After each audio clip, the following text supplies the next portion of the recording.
80% પરિણામ સાથે ચાંગા કેન્દ્ર પ્રથમ નંબરે આવતા શિક્ષકો અને વિદ્યાર્થીઓમાં આનંદની લાગણી. ચરોતરમાં આવેલ ચાંગા ગામ ચારુસેટ કોલેજ અને દેશ વિદેશમાં રહેતા એનઆરઆઈઓના કારણે પણ ગામ પ્રખ્યાત છે. આ વર્ષે ગામમાં આવેલી બીએ પટેલ હાઈસ્કૂલે ધોરણ 10ના કેન્દ્રમાં સમગ્ર આણંદ જિલ્લામાં પ્રથમ ક્રમે રહીને અગ્રતા મેળવી હતી. અગાઉ પણ આ શાળા અગ્રતા ક્રમે રહેલ છે. તેમજ ધોરણ 12 સાયન્સ પ્રવાહનું પરિણામ પણ 84.5% આવેલ છે. આ અંગે શાળાના આચાર્ય સુહેદભાઈ પટેલે જણાવ્યું કે એ બાળકો અને વાલીઓની મહેનત તેમજ શાળાના શિક્ષકોનું માર્ગદર્શન, મૂલ્યાંકન, કસોટી અને પ્રેક્ટિસ દ્વારા ખરી સમજથી આ પરિણામ મેળવાયું છે, જે બદલ હું મંડળ અને શિક્ષકોનો આભારી છું. જી, આપનું નામ અને પરિચય. સોહિતભાઈ રમેશભાઈ પટેલ, આચાર્ય બીએ પટેલ હાઈસ્કૂલ ચાંગા. સાહેબ, આ આણંદ જિલ્લામાં જે ચાંગા ગામનું કેન્દ્રમાં પહેલો નંબર આવ્યો છે ધોરણ 10માં, તે અંગે આપ કોને શ્રેય આપવા માંગો છો?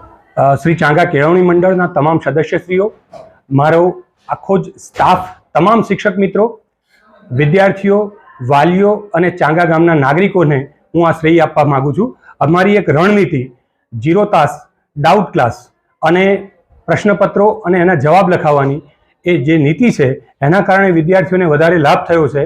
અને ખાસ કરી અને આણંદ જિલ્લાના વર્તમાન ડીઈઓ કામિની મેડમ ત્રિવેદી, એમને પણ આ શ્રેય જાય છે, કારણ કે એમણે પણ અમને બહુ પ્રેરણા અને એવી વાત કરી છે કે જે રિઝલ્ટ અપ જાય અને એ માટે સતત પ્રેર્યા છે.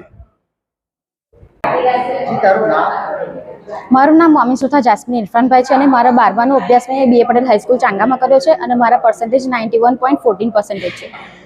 ભણવાની મહેનતનો જે શ્રેય છે તો કોને આપીશ? પહેલાં તો હું શ્રેય મારી મહેનતને જ આપીશ, કારણ કે મહેનતના લીધે જ આટલા પર્સન્ટેજ આવી શકે છે. અને બીજું કે તમારા શિક્ષકોનું જે બેસ્ટ માર્ગદર્શન હોય છે એના કારણે તમને માર્ક્સ લાવવામાં પણ હેલ્પફુલ થતા હોય છે. અને ત્રીજું કે અમારા મા બાપનો સપોર્ટ જે હોય છે એને હું શ્રેય આપીશ. જી, તારું નામ શું અને પરિચય છે? મારું નામ પટેલ રાહી પિયુષભાઈ છે અને હું ધોરણ 10માં બીએ પટેલ હાઈસ્કૂલમાં ભણતી હતી. રાહી, તારે 10મામાં કેટલા ટકા આવ્યા? મારા 10મામાં 95.50% છે અને 99.59 PR આવ્યા છે.